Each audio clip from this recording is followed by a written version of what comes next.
क्या बात है, और लोग थोड़े से लेट हो रहे हैं। आज मैं बिल्कुल करेक्ट टाइम पे स्टार्ट कर दिया मैंने। हम्म। तो घर पे पढ़ाई हो रही है ना? क्लास करने के बाद एक बार रिवाइज ज़रूर किया करो उसे, है ना? रिवीजन करते हो ना, उसके बाद सोचा करो उस पे क्या पढ़ाया है। जो पीपीटी भेजते हैं उसे फिर से पढ़ा करो और नोट्स बनाया करो तुरंत। मेरी आवाज़ सुनाई दे रही है ना? हम्म। हम्म।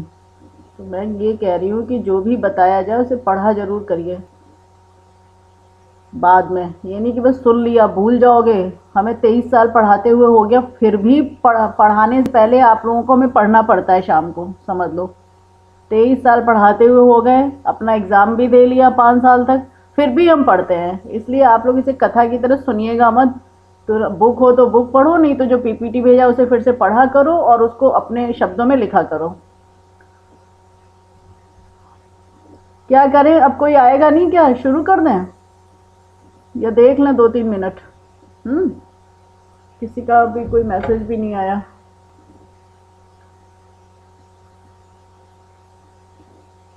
और लोग क्या कर रहे हैं?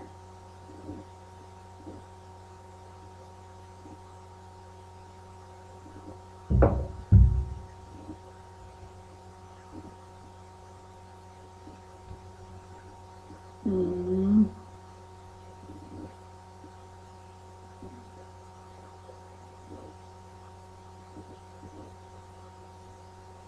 कौन कौन बचा है? एक दीपक और भुवन चंद्र। और सिया कौन है? वो भी अभी तक नहीं आई है ना? आज मैंने बिल्कुल एक्यूरेट टाइम पे शुरू कर दिया।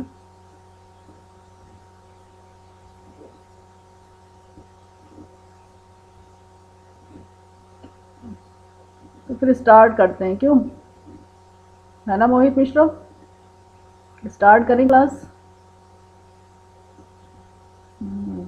या एक बार देख लो किसी को फ़ोन ऑन करके ज्वाइन अगर कर रहे हो तो, क्योंकि एकदम से बीच में शुरू हो जाएगा तो समझ में नहीं आता है। इसलिए मैं कह रही हूँ, क्योंकि नहीं हो तो जाते हैं लेकिन उन्हें समझ में नहीं आएगा, क्योंकि आज मैंने कोई भी पीपीटी तैयार नहीं करा है। आज मैं डायरेक्ट आपको टाइप करती जाऊंगी, पढ़ाती जाऊंगी, जैसे ब्लैक बोर्ड पे करते हैं ना। आज आपको ज़्यादा ही मज़ा आएगा, ग्राफ बनाते हुए सब कुछ करते हुए दिखाएंगे आज।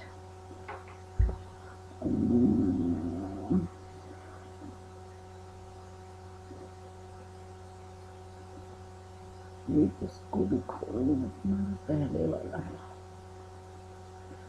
सॉरी, एक मिनट।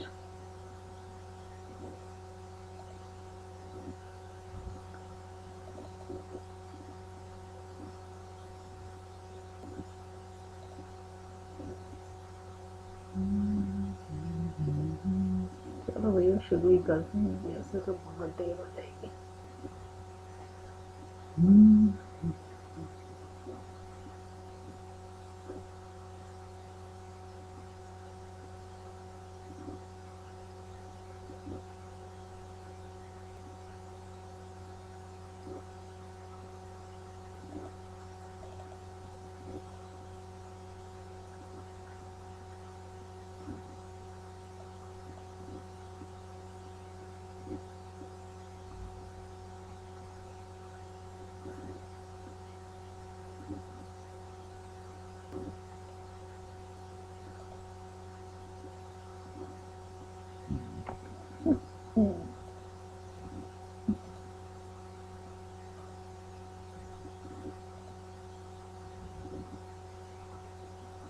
आपका ब्लैंक पीपीटी।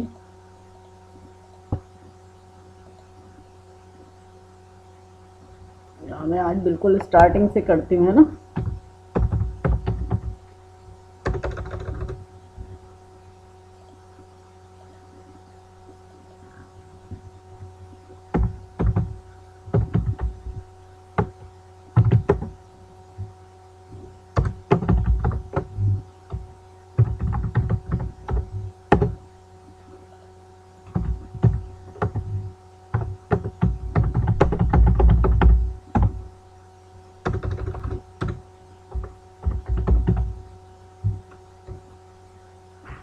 तो क्या दिक्कत है?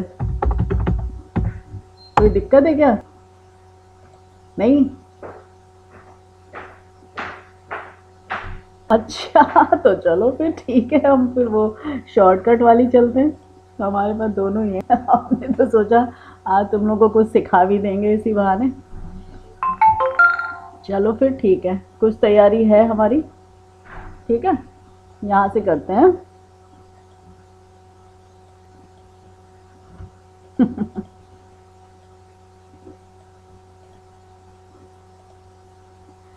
कीन्स के अनुसार, नहीं आ रहा है इसका जूम का नोटेशन। अभी तक हम लोगों ने जितने भी मौद्रिक सिद्धांत पढ़े, जैसे फिशर का सिद्धांत था, उसने क्या कहा कि मौद्रिक आपूर्ति प्रत्यक्ष रूप से कीमतों को प्रभावित करती है। उन्होंने टी को और वी को कांस्टेंट मान लिया। उसके बाद आपकी Cambridge approach I. Cambridge approach के अर्थशास्त्रियों ने कहा कि मुद्रा का कार्य केवल विनिमय का माध्यम होना नहीं है, बल्कि लोग उसको स्टोर ऑफ वैल्यू के रूप में भी अपने पास रखते हैं, इसलिए उसकी डिमांड होती है। मौद्रिक डिमांड में उन्होंने विनिमय के माध्यम का और मुद्रा का जो मूल्य का संचय का कार्य, स्टोर ऑफ वैल्यू के कार्य को बहुत इंपॉर्टेंस दी। और तीनों ही अर्थशास्त्री मार्शल, पिगू और रॉबर्टसन ने इस कार्य को एम्फेसाइज किया। और केवल उन्होंने जो उनके बीच में जो अंतर है वो ये था कि जो मुद्रा की स्टोर ऑफ वैल्यू हो उसे वो किस रूप में रखते हैं।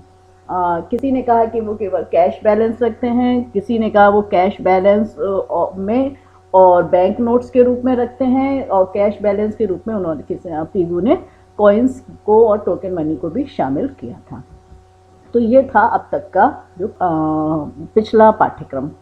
कीन्स जो अर्थशास्त्री थे, उन्होंने कहा कि मैं इस बात से सहमत हूँ कि मौद्रिक आपूर्ति एवं कीमत स्तर में संबंध है, लेकिन ये कीमत स्तर अन्य कारणों से भी प्रभावित होता है, और दूसरी बात ये अप्रत्यक्ष है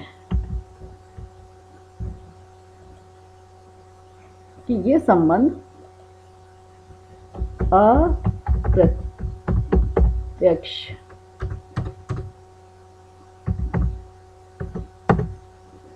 अप्रत्यक्ष है। एकदम ऐसा नहीं है कि मौद्रिक पूर्ति बढ़ी और उसने डायरेक्ट कीमतों को प्रभावित कर दिया। उन्होंने कहा कि मुद्रा की मांग जब हम अपने पास कैश बैलेंस और स्टोर और बैंक नोट्स के रूप में रखते हैं, तो उसकी जो इस चीज को उन्होंने और विस्तृत किया है। उन्होंने कहा मुद्रा की मांग केवल स्टोर ऑफ वैल्यू और विनिमय के कार्य के ही लिए नहीं होती, बल्कि एक स्पेक्युलेटिव मोटिव भी है। सट्टे के उद्देश्य से भी लोग मुद्रा की मांग करते हैं और अपने पास तरलता रखना पसंद करते हैं।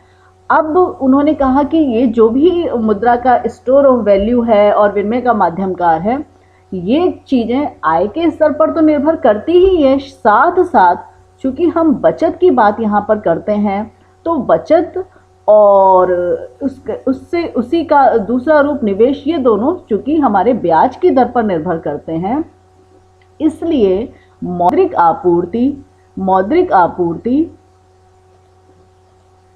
कीमत स्तर को प्रत्यक्ष रूप से प्रभावित, आनुपातिक संबंध भी है लेकिन प्रत्यक्ष रूप से प्रभावित नहीं करती। इसके बीच में बचत और निवेश को प्रभावित करने वाला तत्व यानी कि ब्याज की दर और आय का स्तर सक्रिय रहता है। आय के स्तर की बात पिछले दोनों अर्थशास्त्रियों ने करी है, लेकिन ब्याज की दर को जो इन्होंने जोड़ा है मुद्रा की पूर्ति और कीमतों के बीच के संबंध को स्थापित करने में, इन्होंने कहा है ब्याज की दर की बहुत अहम भूमिका है। इसलिए इनका सिद्धांत अन्य सिद्धांतों से बहुत उसमें डिफरेंस से बहुत ज़्यादा अंतर उत्पन्न होता है।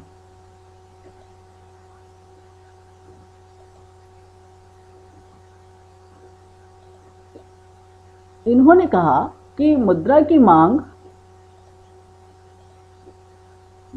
मांग नकद लेन देन उद्देश्य से होती है। कहाँ चला जाता है इसका वो एनोटेशन वाला, देखो पता नहीं कहाँ घुसा रहेगा।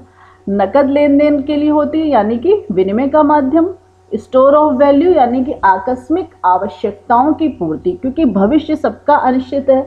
अगर हम कल के लिए कोई भी मुद्रा नहीं रखेंगे या आगामी समय के लिए मुद्रा नहीं रखेंगे जो हमारी भुगतान अवधि के बाहर की अवधि है, तो हमारे सामने समस्या आ जाएगी कि हम, मान लीजिए आपको संपत्ति खरीदनी है, आप किसी का शादी ब्याह है या आपको कोई दुर्घटना हो जाती है, तो इन कार्यों के लिए हमें मुद्रा बचाकर रखनी पड़ती है। तो तरलता की मांग इस उद्देश्य से भी होती है, ना कि इसलिए तो होती नहीं कि केवल हमें सारी मुद्रा आई और हमने ट्रांजैक्शन में लगा दी। तो इनका कहना है कि ये दो उद्देश्य हो गए, प्लस इन कीन्स ने एक जो नया उद्देश्य जोड़ा है वो है सट्टा उद्देश्य। इसको हम कहते हैं speculative motive, speculation, speculative, speculative सट्टा उद्देश्य कहते हैं इसे। ठीक है, हिंदी में सट्टा, इंग्लिश में स्पेक्यूलेशन कहते हैं इसको हम। तो नकद लेन देन, आकस्मिक आवश्यकताओं की पूर्ति प्लस सट्टा उद्देश्य। अब इन्होंने कहा है ये जो तीनों प्रकार की मांगे हैं, इसमें से जो प्रथम दो प्रकार की मांगे हैं, प्रथम दो प्रकार की मांगे आय सापेक्ष होती हैं, इन पर कीमत स्तर या ब्याज का कोई भी प्रभाव नहीं पड़ता है। ठीक है, ये जो आपकी नकद लेन देन और आकस्मिक आवश्यकताओं की पूर्ति की मांग है, ये आय के सापेक्ष है, यानी कि इनकम से प्रभावित होती है, राइट। और इस पर कीमत स्तर या ब्याज का कोई प्रभाव नहीं पड़ता। अर्थात जो कुल मुद्रा की मांग है MD is function of Y and R, यानी कि मुद्रा की कुल मांग जो अर्थव्यवस्था में है वो आय के स्तर पर और ब्याज की दर पर निर्भर करती है। ठीक, ये कीन्स की अप्रोच है। उसमें से उन्होंने कहा जो पहली वाली मांग है ये नकद लेन देन, यानी कि MD1। ठीक, MD1 is the function of YD। YD क्या है आपका? Disposable income. YD क्या है आपका? डिस्पोजेबल इनकम, डिस्पोजेबल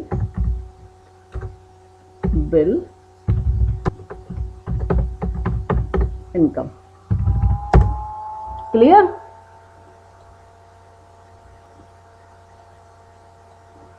ये है ना YD income, income for YD क्या है? डिस्पोजेबल इनकम, यानी कि जो इनकम आपसे के डिस्पोजेबल इनकम क्या, एक तो आपके पास कुल इनकम होती है, उसके बाद जो आप सरकार को टैक्स में दे देते हैं, तो जो आपके पास बचती है उसे हम कहते हैं disposable income.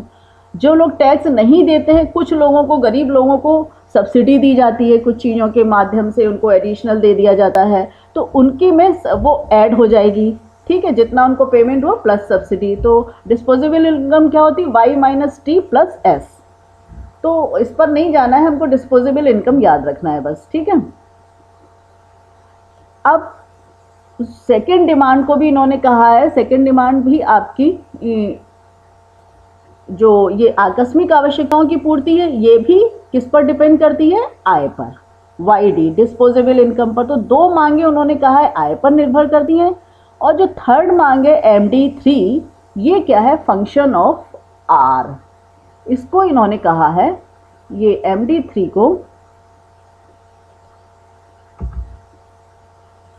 Function of R, यानी कि ये ब्याज की दर पर निर्भर करती है, ब्याज की दर। ठीक है, MD3 क्या है? ब्याज की दर पर निर्भर करती है। अब आइए इसको कैसे देखते हैं। ये है इनका ग्राफ। ग्राफ में इन्होंने, अगर हम इस एक्सिस पर आपको दिखाएं, मुद्रा की मांग,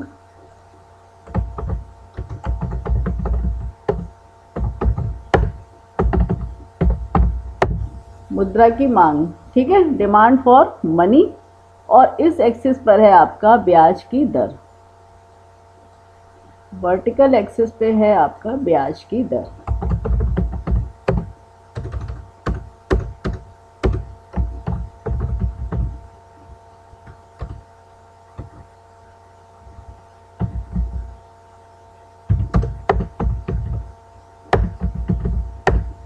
आज हम आपको ब्लैक बोर्ड स्टाइल में पढ़ा रहे हैं, ऑनलाइन ब्लैक बोर्ड। ये है ब्याज की दर। ठीक है, इन्होंने कहा ये जो आपका एम ओ एम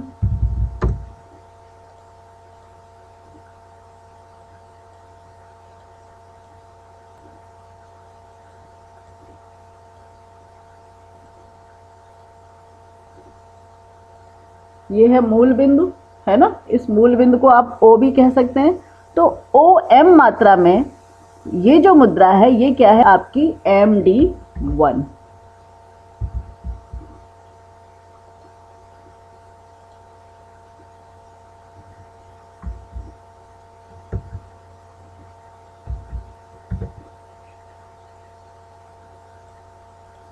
MD1 होगी, ठीक है। ये है आपकी आय के सापेक्ष। जरा बताओ तुम लोग को ये इस तरह से पढ़ने में अच्छा लग रहा है या नहीं, या बस हम डायरेक्ट बोलते रहे?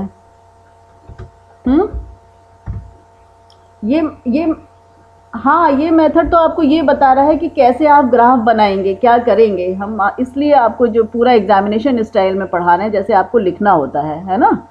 तो ये जो जब MD1 क्या है, आय पे निर्भर है, इसलिए ये सीधी है, डायरेक्ट। कि अगर आय का स्तर दिया हुआ है, मान लीजिए आय का स्तर कोई भी है, सारी अर्थव्यवस्था में मान लो आय का स्तर 50,000 है टोटल, या 1,00,000 है, दिया हुआ है, आय का स्तर आपका फिक्स है, राइट, उसमें कोई वेरिएशन नहीं है। तो उस दिए हुए आय के स्तर पर, लेवल ऑफ इनकम पर, जो मुद्रा की पहली मांग है विनिमय के माध्यम के लिए, वो है MD1, राइट। इसलिए इसको हमने चूंकि हमने वर्टिकल एक्सिस पर ब्याज की दर ले रखी है और इधर मुद्रा की मांग ले रखी है, तो ये हमने बताया ये एक निश्चित मात्रा है जो ब्याज से निरपेक्ष है। इन इलास्टिक और इनइलास्टिक तो समझते ही हैं आप, है ना। मांग वो फर्स्ट ईयर में आपने जब माइक्रो इकोनॉमिक्स पढ़ते हैं तो उसमें मांग की लोच और बेलोच तो आपने पढ़ी होगी, है ना। तो ये क्या है, इन इलास्टिक, यानी कि ब्याज की दर या तो R2 हो या R1 हो या R हो, मुद्रा की मांग फॉर विनिमय के माध्यम के लिए जो पहला उद्देश्य वो अपरिवर्तित रहेगी, वो बदलेगी नहीं, यानी कि ये फिक्स है। इसको हम कहते हैं इन इलास्टिक, यानी कि ब्याज के प्रति इसकी कोई लोच नहीं है। दूसरी मांग है जो आकस्मिक आवश्यकताओं की पूर्ति के लिए है, भविष्य के लिए जो स्टोर ऑफ वैल्यू है, वो है OMD2।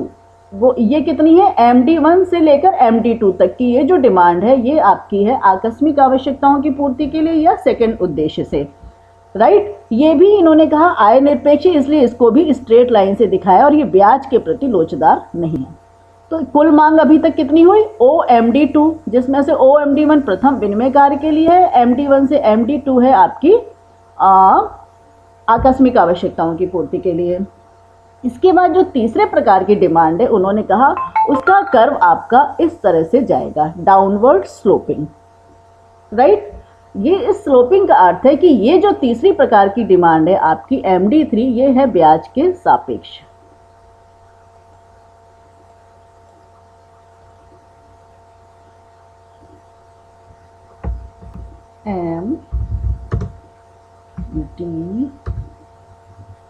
MD3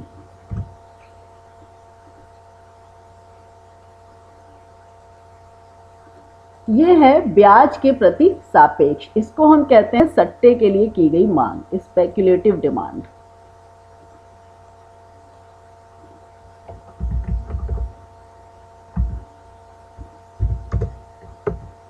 सट्टा उद्देश्य से की गई मांग, ठीक है। ये क्या है, ब्याज के प्रति लोचदार है। जैसे जैसे ब्याज की दर घटती है, सट्टे के लिए जो मुद्रा की मांग होती है वो बढ़ती जाती है, राइट। जैसे R1 पर आपकी डिमांड कितनी है, ये इतनी, ठीक है। सट्टे के लिए मांग का स्तर आपका बढ़ के कितना हो गया, अब मान लीजिए इसको हम कहते हैं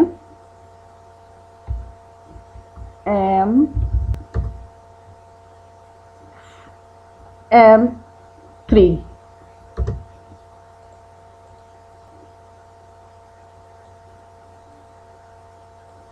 राइट। M3 जब R1 जब ब्याज का स्तर R है तो सट्टे के लिए मांग कितनी है, MD2 M3 के बराबर। जब ब्याज की गिरती है तो ये मांग बढ़कर यहां आ जाएगी,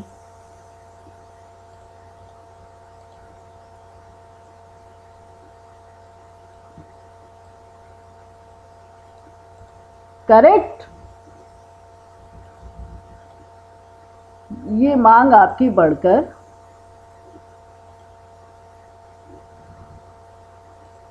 ओहो सॉरी सॉरी सॉरी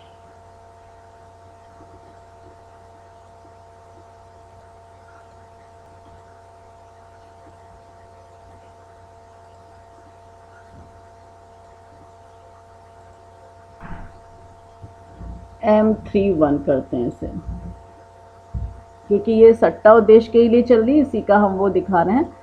ये ब्याज की दर, ये मांग कितनी हो गई, MD2 से M3 हुई और M3 से M31 हो गई ब्याज की दर गिरने पर। ठीक, R2 पर ये मांग और बढ़कर यहाँ आ गई। जैसे जैसे ब्याज की दर, क्योंकि ये सट्टे के लिए की जा रही है मांग, सट्टे का अर्थ जानते हो ना, जुआ खेलना। जैसे आपने शेयर मार्केट में आपको पैसा लगाना है, अब ब्याज की दरें अर्थव्यवस्था में गिर रही हैं, आपको बैंक बहुत सारा पैसा देने को सस्ती दर पे तैयार है। क्योंकि या तो आप सट्टा कैसे खेलेंगे, सट्टे का अर्थ है जुआ खेलना या शेयर मार्केट में पैसा लगाना, जिससे अचानक आपको बिना किसी वास्तविक गतिविधि के रियल एक्टिविटी के आपको मॉनेटरी गेन्स होते रहे, मौद्रिक लाभ हो जाएं।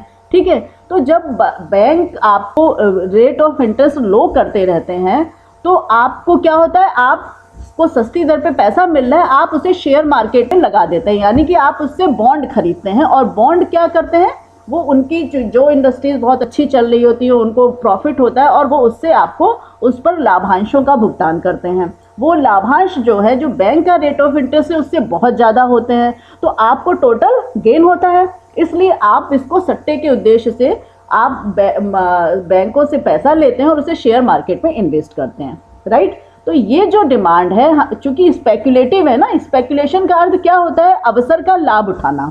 आपके पास पैसा नहीं है, आप तुरंत बैंक से जाके सस्ती दर पर लेंगे और उसको आप शेयर मार्केट में इन्वेस्ट करेंगे और उससे आप अतिरिक्त लाभ अर्जित करते हैं।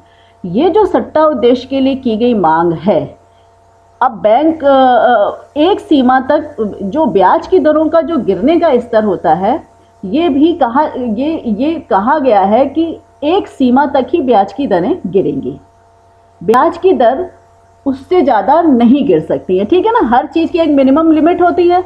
जैसे आपके एडमिशन किए जा रहे हैं, मान लो 80% वाले का भी होता है, 70% वाले का भी होता है, 65% वाले का होता है, लेकिन सरकार ने एक लिमिट निर्धारित कर दी है कि 45% या 40% से नीचे वाले का हम एडमिशन बीए के लिए नहीं करेंगे। ठीक है ना, एक मिनिमम लिमिट है, गिराई जाती है लेकिन एक मिनिमम लिमिट होती है। ऐसे ही ब्याज की दरों को गिरने की एक न्यूनतम सीमा है, इसके बाद ब्याज की दरें नहीं गिरती हैं।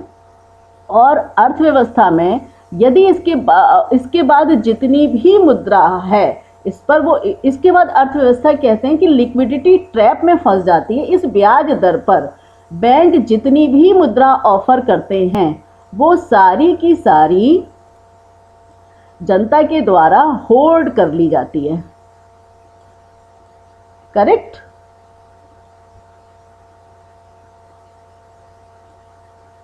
ये जो इस तरह आपको ये फ्लैट एरिया दिखा रहे हैं ना, फ्लैट एरिया, ये तो ये क्या है, इस पर आप देखो ब्याज की दर आपकी कांस्टेंट, ब्याज की दर जितनी भी है उसी पर ये मुद्रा की मांग बराबर रूप से बढ़ती जा रही है।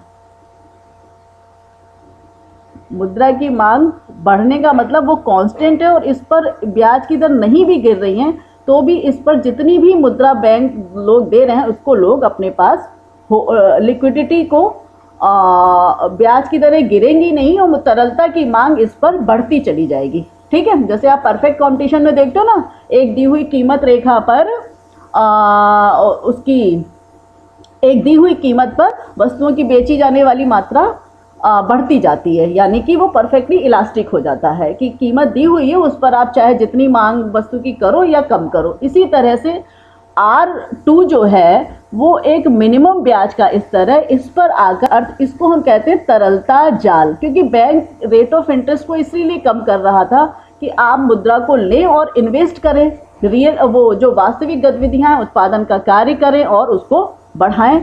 लेकिन क्यों ये मुद्रा ये होल्ड की जा रही है, ये क्यों करी जा रही है, क्योंकि ये जो सीन है अर्थव्यवस्था में, जो तरलता जाल की बात हुई है ओ सॉरी,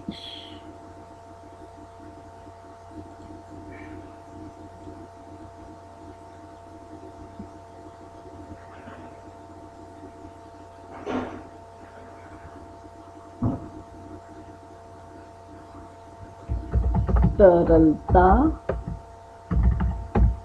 जाल।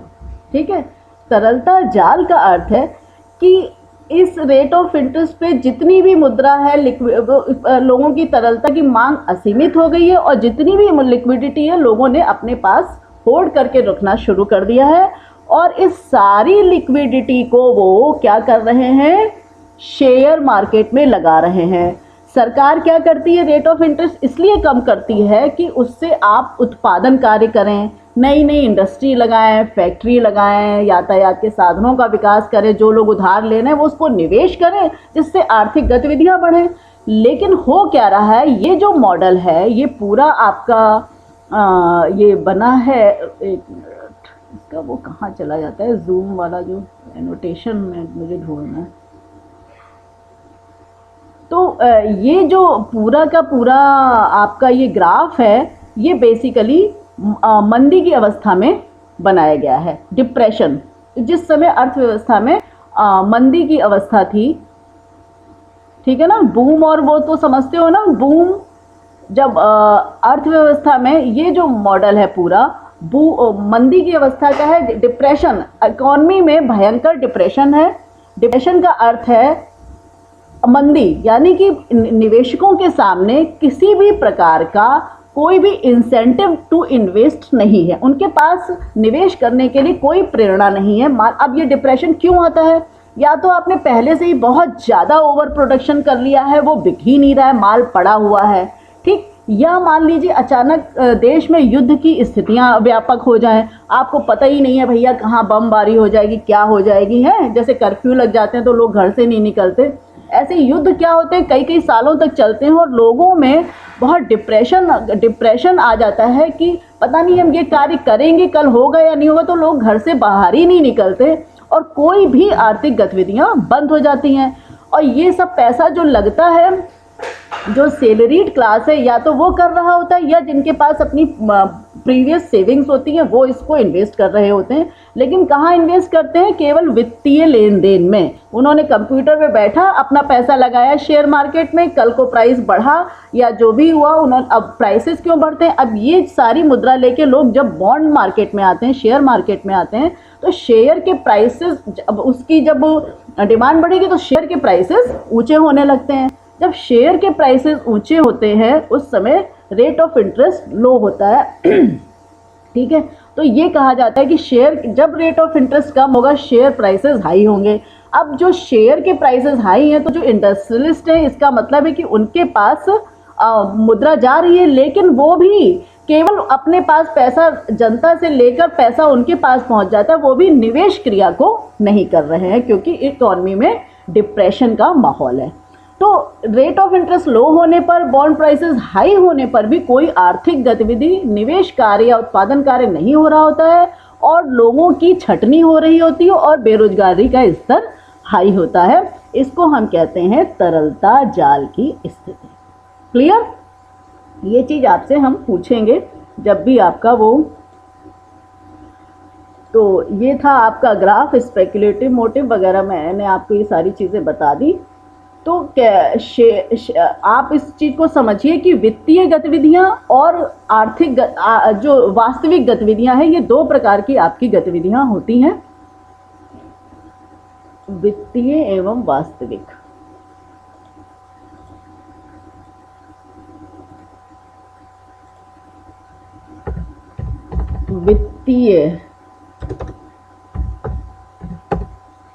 वित्तीय गतिविधियां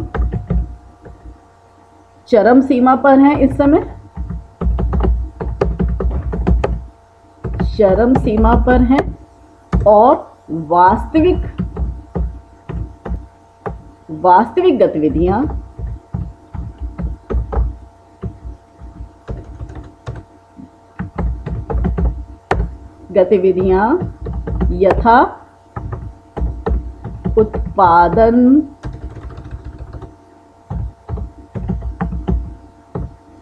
यथा उत्पादन है, निर्यात, आयात, ये सारे कार्य, ये सब कार्य ठप पड़े हैं, ठप हैं।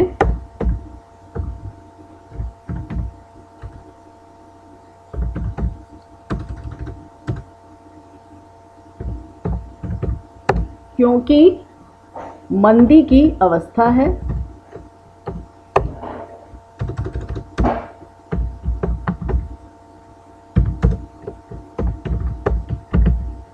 मंदी की अवस्था है, लोगों में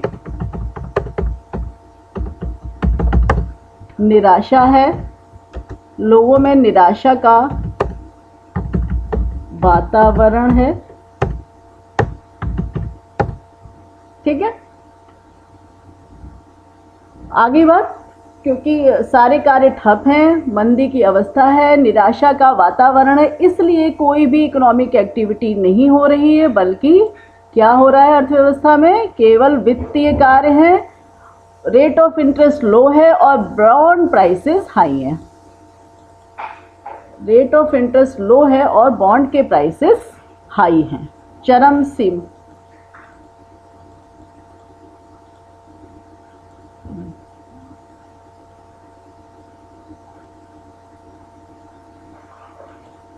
कहाँ गया कर्सर?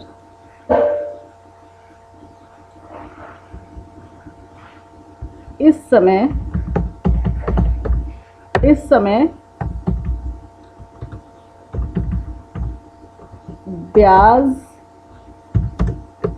ब्याज की दरें निम्नतम स्तर पर हैं, जबकि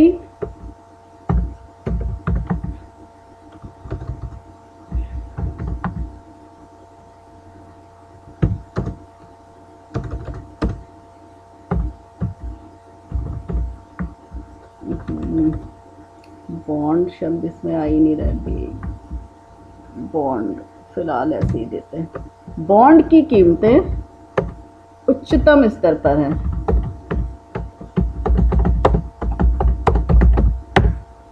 ठीक है, ये है तरलता जाल की स्थिति। अर्थव्यवस्था में केवल वित्तीय गतिविधियां चरम सीमा पर हैं, वास्तविक गतिविधियां ठप हो गई हैं और बॉन्ड के प्राइसेस हाई हैं और ब्याज की दरें निम्नतम स्तर पर हैं। अब इस तरलता जाल से क्या अर्थव्यवस्था उभरेगी या नहीं उभरेगी? जब बहुत लॉन्ग टर्म तक जो जितना भी ग्लट प्रोडक्शन है पहले का, वो सारा धीरे धीरे ख़त्म होने लगता है और जो एग्जिस्टिंग वस्तुओं में फिर वियर टियर चालू हो जाता है, फिर उनकी मेंटेनेंस के लिए अर्थव्यवस्था में फिर से डिमांड शुरू होती है और अर्थव्यवस्था फिर प्लीज़, अरे अरे अरे ये क्या दीपक बिष्ट, ये क्या है, इतनी आवाजें आ रही है भाई, म्यूट करिए माइक।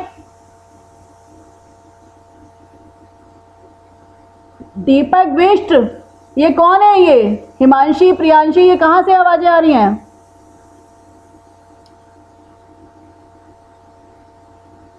ये कौन है भाई? दीपक बिष्ट, क्या नॉनसेंस है ये? और ये कौन ऐसे ऐसे क्रॉस कर रहा है? ये देखिए, ये तमाशा हो रहा है, इसको आवाज देने, उसको आप माइक म्यूट करिए अपना, नहीं तो मैं सही है अभी यहां से वो करती हूं।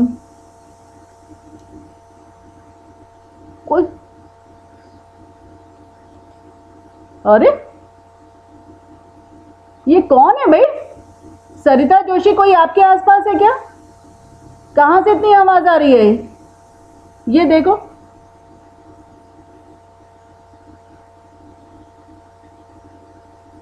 दीपक बिष्ट, अब मैं क्लास को ऑफ करती हूँ, अगर इतनी बदतमीजी होगी। ये हो क्या रहा है, तमाशेबाजी?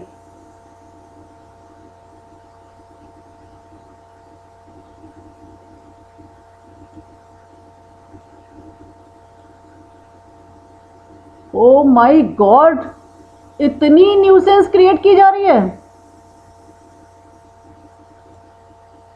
दीपेश,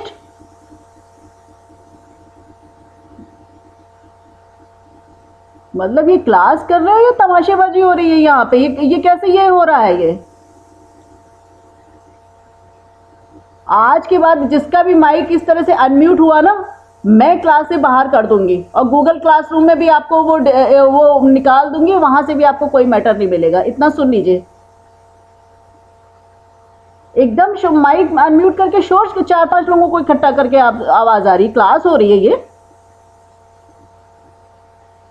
पूरा लेक्चर ये रिकॉर्ड हो रहा है, आपको पता है? तो ये आपको बता दिया कि कैसे अर्थव्यवस्था तरलता जाल से ऊपर की ओर आएगी।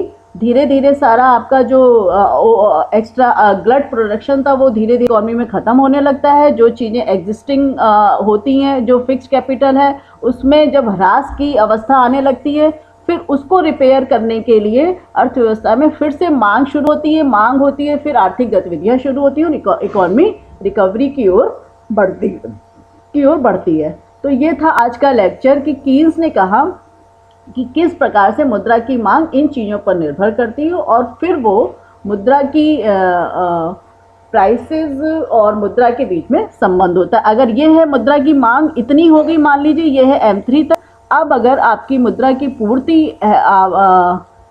इस स्तर पर है, मुद्रा की आपूर्ति यहाँ तक है सपोज करिए, तो फिर आपकी जो कीमत स्तर है वो यहाँ पर निर्धारित हो जाएगा। ठीक है, ये है मुद्रा का पूर्ति है और ये आपका कीमत स्तर निर्धारित होगा और ब्याज की दरें फिर यहीं पर रुक जाएंगी। और क्योंकि अभी हमने आपको कीमत नहीं दिखाई, मुद्रा की पूर्ति और मुद्रा की मांग का संतुलन, वहीं पर आपका कीमत स्तर निर्धारित होगा। ठीक है, ये तो उन्होंने कहा चूंकि मनी सप्लाई इसमें बढ़ती जा रही है,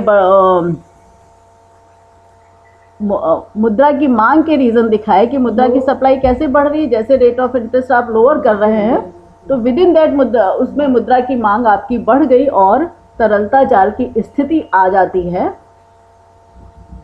अर्थव्यवस्था में सारी आर्थिक गतिविधियां ठप हो जाती हैं। ये है मंदी की अवस्था। उसके बाद आपकी रिकवरी होती है, ये है, फिर आपके प्राइसेस बढ़ने शुरू होते हैं। ठीक है, तो जब मंदी की अवस्था होती है, प्राइसेस गिर रहे होते हैं, किसके? वस्तुओं की कीमतें गिर रही होती हैं, ब्याज की दरें गिर रही होती हैं, लेकिन क्या चीज़ हाई होती है अर्थव्यवस्था में? बॉन्ड की कीमतें, वित्तीय चीज़ों की कीमतें हाई होती हैं।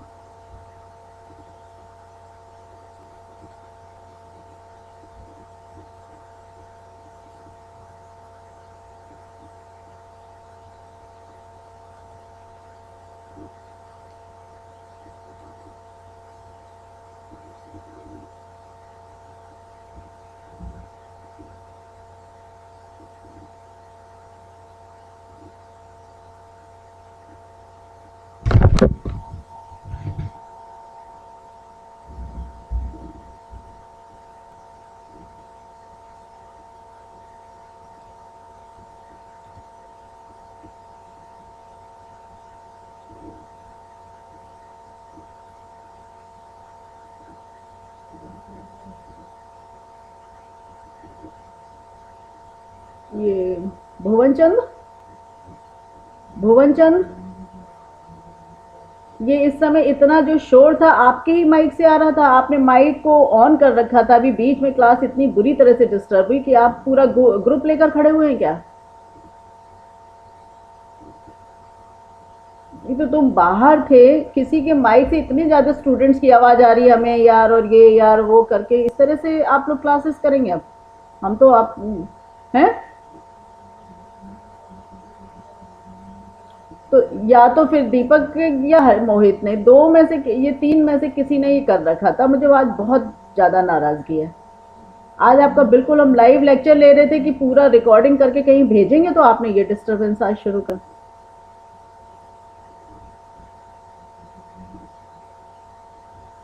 तो फिर ये दीपक और मोहित नहीं, वो तो कोई बात नहीं है, ट्रैक्टर और उसकी वो कई स्टूडेंट्स की आवाज़ आ रही है, हमें यार और ये हो रहा था, वो हो रहा है, हमें यार ये क्या हो रहा है, लाइनें खिंच रही, माइक म्यूट अनम्यूट है और बोले जा रहे हैं, बोले जा रहे हैं।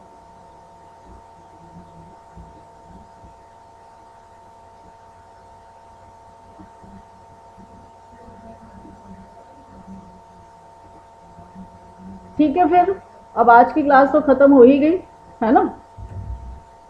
जो आज का कीन्स की थ्योरी ख़त्म हो चुकी है, वो बीच में डिस्टर्ब हो तो हो ही जाता है। बाकी लोग कहाँ हैं?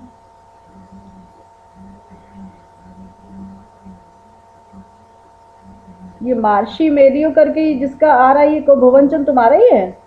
मार्श मेलो लिखा रहता है? मोहित है? अच्छा, तो ये मोहित हैं क्या? इनका कुछ कट गया और ये एकदम से इनकी तरफ से आवाज़ आनी शुरू हो गई थी बस।